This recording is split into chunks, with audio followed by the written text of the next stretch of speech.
Olá, meus irmãos, que o Eterno abençoe a todos grandemente. Eu quero trazer hoje aqui uma mensagem para vocês bem interessante sobre o que o Messias fala no verso 28 de Mateus 11. Ele diz assim: Vinde a mim, todos vós que estáis cansados e oprimidos, e eu vos aliviarei. Aí depois no verso 29 ele fala: Tomai sobre vós o meu jugo e aprendei de mim, que sou manso e humilde de coração, e achareis descanso para as vossas almas, porque o meu jugo é suave e o meu fardo é leve. Quem é que não conhece esses versos, né? Eles são muito conhecidos. Acredito que sejam os versos talvez mais repetidos em uma mensagem religiosa, em um templo religioso. Por quê? Porque nesses versos tem algumas palavras, são alguns gatilhos mentais que as pessoas estão em busca, que é o quê? Que é o alívio, que é a questão de diminuir os fardos, né? Porque geralmente as pessoas estão se sentindo carregando fardos, né? Muitas cobranças, muita gente em cima, tanta obrigação, que as pessoas estão cada vez mais se sentindo prensadas, né, assim, contra a parede, estão se sentindo como que carregando fardos pesados mesmo, e elas estão em busca de alívio dessas dores. E aí quando você fala, ó, vinde a mim, que eu vou aliviar vocês dessas dores, poxa, quem é que não quer? Só que um fato que é muito interessante é que o Messias aqui em Mateus 11, primeiramente, ele estava chamando para receber esse alívio o povo de Israel, que aqui ele está falando com os filhos. Não podemos tirar de contexto o que estava acontecendo, porque muitos tiram de contexto, trazem para hoje, que esse alívio é hoje que ele vai dar também, só que hoje o alívio que ele dá não é como estão dizendo por aí, é diferente, muito diferente o alívio que ele traz hoje. Eu vou explicar no decorrer da mensagem, fique atento. Mas deixa eu voltar aqui para o contexto em que estava acontecendo esse diálogo. Ele estava falando para o povo de Israel, ele estava se dirigindo diretamente a eles, os filhos, para qual o pão foi preparado, a mensagem. Então ele estava chamando o povo de Israel para crerem no que ele estava trazendo, na mensagem que ele estava trazendo, para que assim pudessem se aliviar. Lembre-se que lá em Mateus 23 ele fala quem é que colocava os fardos pesados sobre as pessoas. Ele fala que eram os líderes, os guias de Israel.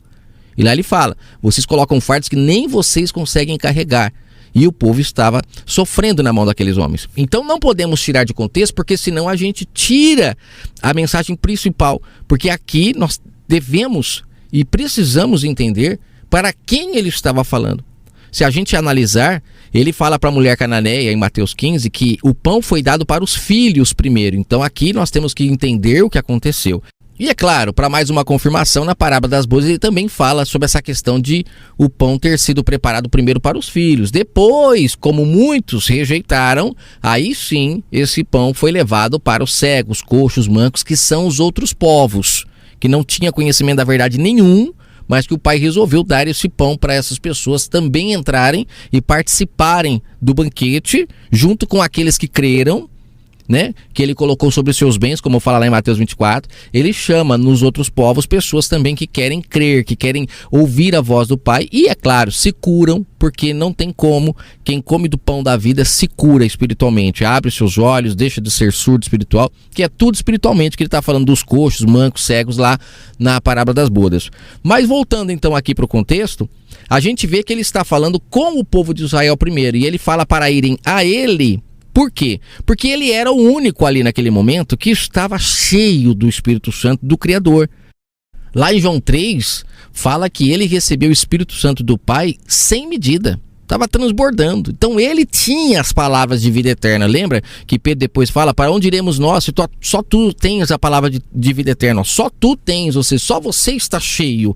Mas o que o Messias estava trazendo como mensagem principal? Se vocês crerem, verão a glória de Deus. Se vocês crerem, vocês serão cordeiros e terão também esse Espírito Santo do Criador em vocês e receberão o alívio que eu estou oferecendo. Só que naquela época, aqui em Mateus 11, ele estava falando presencialmente com o povo, mas hoje é o Espírito Santo do Pai que traz esse alívio. Não é mais ir a um local por intermédio de outra pessoa que vai trazer esse alívio. Não, porque o Espírito Santo do Pai já foi derramado. O máximo que nós, como anunciadores da verdade, podemos fazer é ensinar as pessoas a ouvirem a voz do Pai, porque existem muitos escombros entulhos, existe muita bagunça em cima e as pessoas não conseguem ouvir a voz do Pai clamando para que as pessoas se consertem umas com as outras, que elas sejam menos avarentas, menos cobiçosas, que elas sejam pessoas honestas, íntegras. Tem muito entulho em cima que incentiva as pessoas a serem ambiciosas, cobiçosas,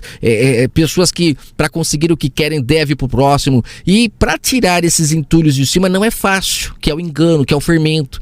Mas a voz do Pai hoje está em nós, clamando pela mudança, clamando para que a gente aceite, creia na sua voz para nos salvarmos. Porque essa voz é capaz de levar a humanidade para o caminho correto, salvar a ação da humanidade. A ação da humanidade hoje está toda contra o Criador. Mas quando a gente ouve a voz do Pai, a nossa ação muda e passamos a nos salvar por intermédio do Espírito Santo. Não vem de nós, porque nós somos maus, mas é o Espírito Santo dele que vai nos convertendo, nos convencendo, como ele disse lá em João 16, que ele fala que quando ele vier, ele quem? O Espírito Santo do Pai que já foi derramado. Ele vai convencer a humanidade do seu pecado, da justiça, do juízo. É o Espírito Santo dele que tem esse papel. Não é o homem. A gente pode até mostrar o caminho, mas é lá, no decorrer do caminho, que as pessoas vão mudando suas atitudes, porque o Espírito Santo do Criador vai as convencendo. Mas quem que está ouvindo a voz do Espírito Santo hoje? A maioria ainda está com a mente na velha aliança. Por isso que o Messias falou que não podemos remendar pano velho em roupa nova, nem vinho novo em outro velho. Porque se a gente não renovar o entendimento, a gente nunca vai compreender os planos do Criador e vamos ficar sempre fermentados. Porque até hoje tem pessoas indo para um templo para ouvir Deus falar por intermédio de um homem. Porque a grande maioria dos pregadores utilizam esse vinde a mim para as pessoas irem para o templo. E não foi isso que o Messias falou. Esse vinde a mim é ouvir a voz do Pai no seu entendimento. Agora esses homens falam vinde a mim para as pessoas irem para o templo. E chegando lá, quem fala é o Espírito Santo? Não, são eles que pegam o livro Bíblia e montam as mensagens que eles querem e pregam. E muitas das vezes mensagens já destinadas àquilo que eles querem. E aí é que mora o problema referente ao que o Messias falou para os guias religiosos lá em Lucas 16, quando ele fala para os mordomos infiéis, que eram os líderes religiosos, que administravam as coisas do Pai nessa terra, naquela época, e ele desapossa eles porque eles estavam misturando mamão às coisas do Pai. Todos que misturam mamão, que lucram, acabam sempre tendo interesses nas mensagens camuflado, que o povo às vezes não percebe, mas tem segundo os interesses. E aí é na onde as pessoas vão para esses lugares para receber alívio, mas chegam lá, no momento das mensagens que eles trazem, até recebem alívio. Por quê? Porque são mensagens que afagam o ego, que falam sobre você não ser cauda, você é cabeça, estimulam a pessoa a ter garra, a ter determinação para conquistar as coisas nessa terra, muitas das vezes. Só que foi isso que o Pai ensinou? Muito pelo contrário, ele falou para não cobiçarmos as coisas dessa terra, porque o ladrão rouba, a traça corrói. E quantos que estão sofrendo porque cobiçam as coisas dessa terra? Aí quando vem o ladrão e rouba, foi o diabo. Não! O Messias falou que o início foi porque você cobiçou as coisas dessa terra. E aí você quer andar com um carrão, você quer ter uma casona, você quer ser uma pessoa bem-sucedida, ter um relógio de marca, um celular top, e aí vem o ladrão e rouba, é o diabo. Não, o Messias deixou claro que foi você que iniciou tudo. Mas isso eles não falam, porque tem o diabo para colocar a culpa. Então esse alívio que o Messias falou, primeiramente para o povo de Israel, é que se vocês querem parar de carregar fardos pesados que esses homens colocam, a manipulação que eles colocam para lucrar em cima de vocês, ouçam a minha voz. Porque eu já gravei uma mensagem aqui no canal falando sobre ouvir a voz no ouvido espiritual, né? E ouvir a voz do Criador no ouvido físico. O povo nos templos religiosos tem ouvido a voz do Criador pelo ouvido físico, por intermédio de outros homens. Mas o chamado é para ouvirmos no ouvido espiritual. Eu gravei essa mensagem, quem não ouviu essa mensagem ainda, olha, ouça, porque ela é fantástica para você entender o que o Pai quer para a humanidade, que a gente ouça a sua voz no nosso ouvido espiritual. Foi para isso que ele mandou seu filho ao mundo, foi para isso que ele chamou Abraão. Abraão ouvia no ouvido físico ou no ouvido espiritual? No ouvido espiritual. E ele é o pai da fé por ter agido assim. Todos aqueles que ouvem no seu ouvido espiritual também passam a ser filhos de Abraão. Mas as pessoas insistem em querer ouvir no ouvido físico, aí vão para o templo, porque a fé vem pelo ouvir e ouvir a palavra de Deus, e acreditam que a palavra de Deus é a palavra que está no livro Bíblia. No livro Bíblia você conhece a história, Mas a palavra do Pai, ela é viva e está no entendimento, que é de verdade a tenda. Entenda, entendimento, é a tenda do Pai. O Espírito Santo, vós sois o templo. Não foi isso que Paulo falou? Né? E eu digo a mesma coisa. Vós sois o templo. Ele está em vós, habita em vós, está falando com você o tempo todo. Mas você está ouvindo? Será que está? Ou está ouvindo no ouvido físico por intermédio de homens que utilizam-se da herança, daquilo que aconteceu para lucrar, que foi o que o Messias falou que aconteceria lá na parábola da vinha. E quem utiliza esse livro para lucrar, para ganhar, são homens mercenários que estão naquela classe que ele fala lá no Apocalipse, são os mercadores da fé, que um dia perderão o seu poder. Sabe por quê? Porque mensagens como essa desvaloriza o produto deles. E aí daqui a pouco muitas pessoas vão começar a olhar para os produtos deles e não ver mais valor. Perde valor. E aí eles vão começar a dar valor em quê? A verdade que está no entendimento, que foi tirado da pedra, como Paulo fala em Hebreus 8, que não habita mais em um local, mas que está agora no entendimento. A lei do Criador não está mais na pedra, não está mais na arca. A arca somos nós agora. É uma blasfêmia quando você vê um templo religioso com uma arca lá. É uma blasfêmia. Isso é para manter o povo escravo e não entendendo que nós somos a arca. O plano de salvação do Criador foi todo construído para que ele pudesse novamente falar com a humanidade e a humanidade ouvisse a sua voz. Ele veio em carne lá para Israel, porque o povo não ouvia a sua voz, mas após ele vir e trazer a luz ao mundo, agora quem continuar, querer ficar debaixo de homens, escravos novamente, como Paulo fala em Gálatas, me admira que vocês voltaram a querer ser escravos de novo. Quem quiser é livre, mas não participa do banquete, não come do pão da vida, não participa das bodas. Fica onde há choro e ranger de dentes. E aí o fardo é pesado. Aí não tem alívio. Por quê? Porque a pessoa ela é ambiciosa, cobiçosa, avarenta. Ela é uma pessoa idólatra, mas acha que ela é espiritual porque vai para um templo religioso ouvir a mensagem do Criador por intermédio de outra pessoa, sendo que o Pai já derramou o seu Espírito Santo para falar diretamente. Paulo não fala isso em suas cartas? Que o filho, enquanto é filho, ele é herdeiro, mas ele não tem direito. Mas depois que ele cresce, ele passa a ter direito à herança. E quantos hoje, depois do plano de salvação já ter sido concluído no madeiro, o Espírito Santo já foi derramado, ainda se colocam como filho, tem tutores ainda. Tem os aios para dizer o que tem que fazer, o que não tem que fazer, que são as leis. São homens que ficam ali ditando regras, são os guias. Quem precisa de guia porque ainda está cego, então não viu a luz. A mensagem do Evangelho não clareou o seu entendimento, ela continua em trevas, precisando de aios ainda, de guias para levá-la para lá e para cá.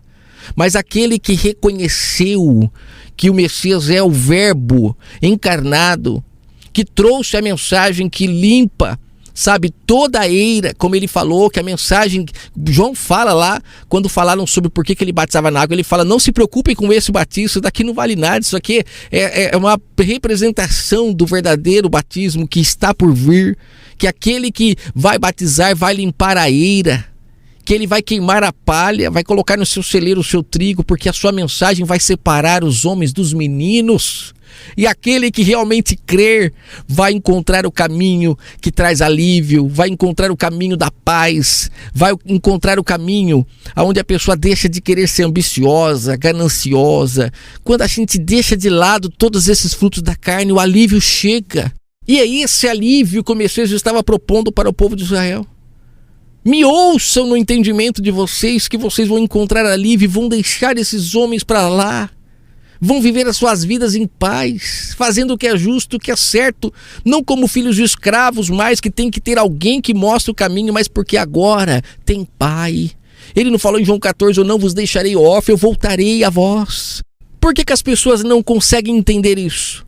Por causa dos escombros, dos fermentos, dos lavradores maus que até hoje estão aí usurpando, ficando na porta do reino, como o Messias lá em Mateus 23 ele fala. Vocês não entram e não deixam as pessoas entrarem. Por que eles não deixam as pessoas entrarem? Porque se elas entrarem, eles perdem suas mordomias. Mas já foram desapossados há muito tempo. Quem entra para as bodas não precisa mais de tutores, de mestres, rabis, porque como disse o Messias, vós tereis o Espírito Santo. Quando ele fala o Cristo como vosso guia, porque o Cristo é ungido, é o Espírito Santo do Pai. Ele será o vosso guia. Ele será o vosso pai, você não será órfão mais. Que o Eterno abençoe a todos grandemente. Essa mensagem é para que você nunca mais, quando alguém dizer vinde a mim, que você vai encontrar alívio, utilizando, sabe, as palavras do Messias, para que as pessoas vá a um templo que ela abriu e agora ela vai utilizar de passagens isoladas para que você agora dê dízimos, ofertas para ela. E se utilizou da palavra do Messias para lucrar. Você nunca mais vai dar crédito a isso. Porque você sabe que o Messias, quando falou vinde a mim, ele estava falando para você ir ao Pai. Não é um local, mas é em espírito e em verdade. Você vai ao Pai, se conecta a Ele, casa-se com Ele, não deixe mais que ninguém se intrometa no seu relacionamento de intimidade com o Pai. E a sua voz vai devagarzinho, mudando as suas atitudes, e você vai começar a encontrar alívio. O povo está querendo encontrar alívio sem mudar as atitudes, não. Quando o Criador entra na vida de uma pessoa e ela dá crédito à sua voz, a primeira coisa que ele faz é começa a mudar um monte de coisa, e aí o alívio vai chegando. O alívio vai chegando. E é em espírito e em verdade. E como essas próprias palavras dizem, só é verdadeiro quando é em espírito a busca. Do contrário é falso. É um alívio falso. É momentâneo. Tem que ir toda semana, porque senão você não consegue, sabe, estar aliviado. Tem que ir. Não precisa disso. Quem está casado com o Pai em espírito, ela está conectada a Ele 24 horas por dia. Não tem dia da semana, não tem local. Em todo lugar Ele está aconselhando ela a fazer o que é certo, o que é justo. E isso vai trazer para ela cada vez mais alívio. Nunca ninguém cobrando em sua porta. Nunca ninguém falando mal dela. Por quê? Porque ela age de acordo com o seu marido, com o Espírito Santo. Que o Eterno abençoe a todos grandemente.